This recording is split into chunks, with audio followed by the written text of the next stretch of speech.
Salut tout le monde, bienvenue dans cette nouvelle vidéo. Aujourd'hui, on va parler de la performance de nos campagnes publicitaires. Ok, que ce soit Facebook, Instagram, tous les réseaux sociaux, en général, dans tous les cas, tu auras des données. Ok, ces données-là sont super importantes et la compréhension de ces données-là est aussi super importante si tu veux justement maximiser ton retour sur investissement. C'est tout le but du jeu, d'accord? Donc, ce qu'il faut savoir, j'ai pris des trois petites notes là, histoire d'être sûr de rien oublier. Ce qu'il faut savoir, c'est que l'analyse de ces données-là va dépendre déjà de l'objectif de la campagne.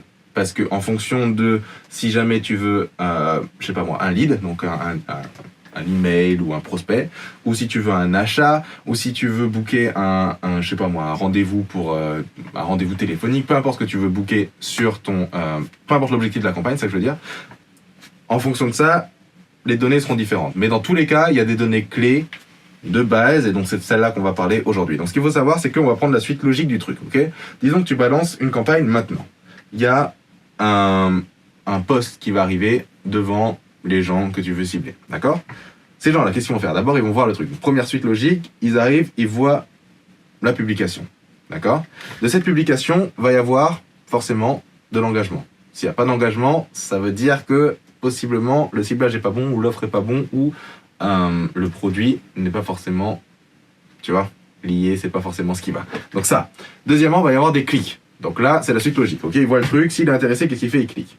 Une fois qu'il a cliqué, s'il est intéressé, en fonction... Alors là, ça dépend. Si jamais tu fais du e-commerce et que tu veux un achat, il va arriver sur la page du produit. De là, possiblement, il va ajouter au panier. De là, possiblement, il va jusqu'au panier. Il va pouvoir commencer son paiement. Il va acheter. Ok, donc ça, c'est la suite logique. Si tu veux, par exemple, un email, il va arriver, il va voir la page, il va voir le truc, il va mettre son email, il fait OK, et il arrive sur la thank you page. Ok, ou peu importe ce que tu veux, si tu veux booker un rendez-vous, peu importe le logiciel que tu utilises, dans tous les cas, il y a ça. Maintenant, ce qu'il faut savoir, c'est que dans chaque truc, là, il faut regarder, si tu veux, tout ça, c'est ce qu'on appelle un tunnel de vente, d'accord? Et donc, il faut vraiment regarder le pourcentage, le taux de conversion dans tout ça, si tu veux. Parce que l'idée, c'est que tu perdes le moins de personnes à chaque étape. Parce que plus tu perds de personnes, plus ça te coûte cher d'avoir le résultat, ok? Donc, comment tu fais pour perdre le moins de personnes? Ce qui va être intéressant, c'est le taux de clic. D'ailleurs, on a fait une vidéo là-dessus, si jamais ça t'intéresse, ça sera aussi dans la chaîne quelque part. Donc, le taux de clic. Combien il y a de personnes qui vont cliquer sur le nombre de personnes qui vont voir la publication, ok? Une fois qu'il y a ce taux de clic, qu'est-ce qui se passe juste après? Donc, dans la suite logique de ton tunnel. Si par exemple tu fais du e-commerce, ils vont sur la page d'ajout au panier. Ok. Sur le nombre de personnes qui ont cliqué, il y en a combien qui ajoutent au panier? Tu veux augmenter ça au plus possible. Comment tu fais pour augmenter ça? Tu augmentes ça en faisant ce qu'on appelle du A/B testing, c'est-à-dire que tu vas regarder ce qui se passe. Ok, donc là, je vois qu'il y a 30% qui cliquent. Là, je vois qu'il y a 30% qui cliquent. En fonction, tu vois, et à chaque fois, tu changes un seul truc. Donc là, par exemple, tu peux changer la couleur du bouton, voir si ça a un impact. Tu peux changer le titre du produit, voir si ça a un impact. Tu peux changer la description, voir si ça a un impact. Peu importe. L'idée, c'est que tu essaies d'optimiser chaque étape. Donc, e-commerce, il ajoute au panier. Ok? Par exemple, lead ou campagne de génération d'email, de capture d'email. Ok, combien il y en a qui me donnent leur email? Ok, ça c'est pareil, tu peux tester. L'idée, c'est d'augmenter ce taux de conversion qui est super important, d'accord? Et donc, tu vas faire ça sur chaque étape du truc. Donc, pour vraiment bien comprendre tes données publicitaires, il va falloir que déjà, tu sois bien au clair sur le tunnel du truc et sur chaque étape que la personne doit prendre pour arriver à l'action que tu veux qu'elle effectue, en fait, tout simplement, d'accord? Donc, tu regardes ça. Une fois que tu as ça en place, tu vas regarder justement, comment dirais-je, le truc qui va avec, plus ou moins la donnée qui va avec sur tes campagnes publicitaires. C'est-à-dire que par exemple, tu sais que tu as ton tunnel, publication, clic. Ok, donc tu vas regarder dans tes campagnes combien il y a de personnes qui cliquent en fonction du nombre de personnes qui voient la publication. Ok, tu as le clic.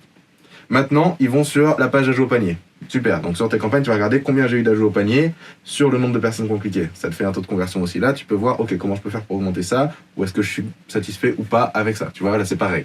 En fonction du prix du produit, en fonction de la niche, en fonction de ceci, en fonction de cela, le taux en pourcentage sera différent. À partir de là, tout ça c'est cool, mais ce qu'il faut savoir, c'est qu'il n'y a qu'un seul truc qui compte au final du final, c'est le coût par acquisition.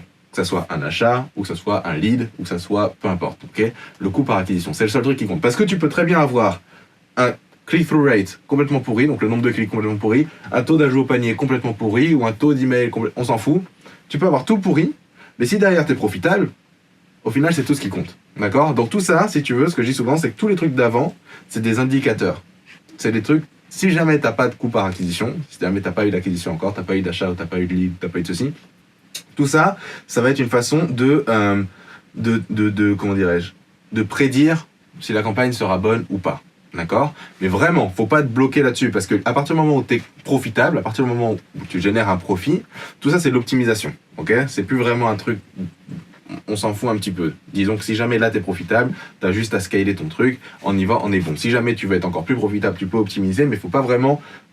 Souvent, en fait, les gens, ils vont avoir une campagne profitable, mais étant donné que leur taux de clic est pas bon, ils vont se dire ah ouais mais ma campagne elle est pas bonne. Non, ta campagne elle est bonne en fait. À partir du moment où tu fais du profit, c'est bon, c'est tout le but du jeu, d'accord? Donc les données c'est super important, ok, mais faut pas trop leur donner d'importance non plus. C'est des bons indicateurs, ça va te donner des idées de ok là c'est bon, là c'est pas bon, là j'ai bien fait mon taf, là j'ai pas bien fait mon taf, cool.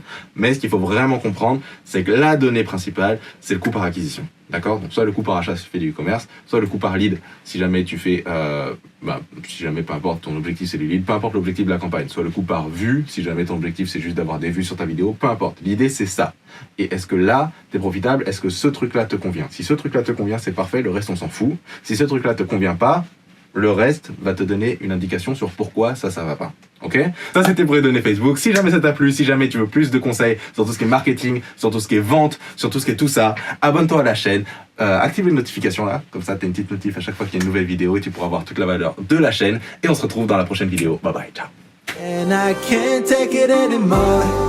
Oh, sometimes I get scared to lose. I just can't do it alone. So don't dare